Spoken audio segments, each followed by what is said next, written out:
Welcome to Sophia's Schoolhouse. Our special guest, First Lieutenant Wyatt, is back to tell us about another item from our collection. This helmet is from the Frederick William Mingledorff Jr. family papers. Now, Frederick Mingledorff Jr. served in World War II in the United States Marine Corps. He was overseas in Guam.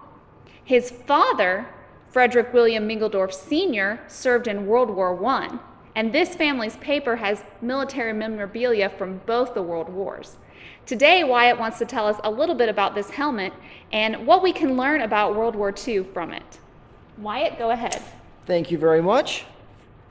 What we have here is an M1 helmet.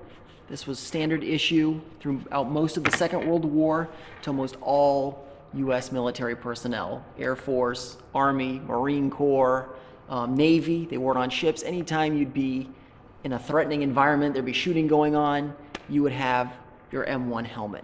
And this was a key piece of military headgear and has a lot of history behind it and a lot of innovation as well. It replaced a helmet from World War I that the U.S. had worn called the Model 1917 dishpan helmet, which is very similar to if you've seen any movies about British soldiers in World War I or World War II. Kind of looks like a soup bowl almost. That's what the U.S. wore in the opening months of the Second World War until it was replaced by this helmet right here. And a lot of Americans did not like the dishpan helmet because it kind of rolled around on their head quite a bit, or the water would drip off the brim onto their backs, and they didn't care for that. So what came out was this M1 helmet. And what made it superior was, if you look on the inside right here, there's a liner. And what that liner did was fit the wearer's head to the helmet.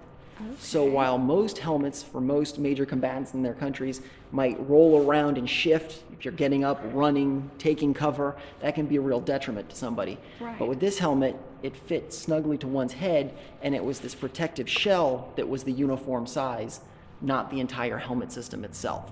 So this liner was like a fitting for the wearer, and the outside is what did the actual protecting of the individual. And for a lot of the war, it was either just it didn't have a cover at all, and it was just the actual shell itself. But what a lot of people discovered was that could glint in the sun. If it got polished enough, if it knocked against enough rock or water or something like that, it would glint, and that could be dangerous for the wearer.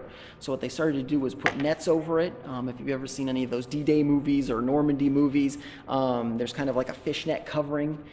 One could put camouflage in it if they want to, or any kind of item that they needed to carry they could stick in the helmet and use that for kind of a carrying system if need be. And later in the war, what the Marine Corps in particular developed was this camouflage pattern you see here. And it should be noted, like a lot of other things in the Second World War that were new, the soldiers and the airmen and the sailors and whatnot would wear very drab colored shirts, but this is where you start to see camouflage for the person, not just vehicles or ships or camps or bases or something like that, really come into its own. And this was worn in the Pacific quite a bit by the United States Marine Corps. It was very well received, and eventually uniforms as well were in this pattern, not just the helmet cover. In Europe, this was found, they used it a little bit in Normandy after the Normandy invasions, but they found that the German camouflage was very similar to this, and because of that there was some issues and it couldn't be worn safely by American troops. So again, with this helmet,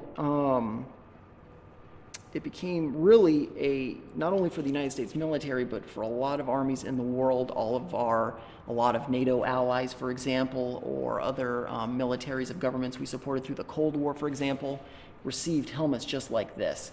And this profile here is kind of the iconic image of an American fighting person in World War II. If they had this helmet on, they were an American, and no matter where you were, anywhere in the world, on whatever ship, vehicle, unit, marching, running, whatever you happen to be doing, everybody knew, enemy and friend, that this was an American. And this is one of those iconic images in military clothing and equipment that comes out of the Second World War. So a lot of history behind this one item. Well, very interesting. Thank you so much, Wyatt. Thank you very much.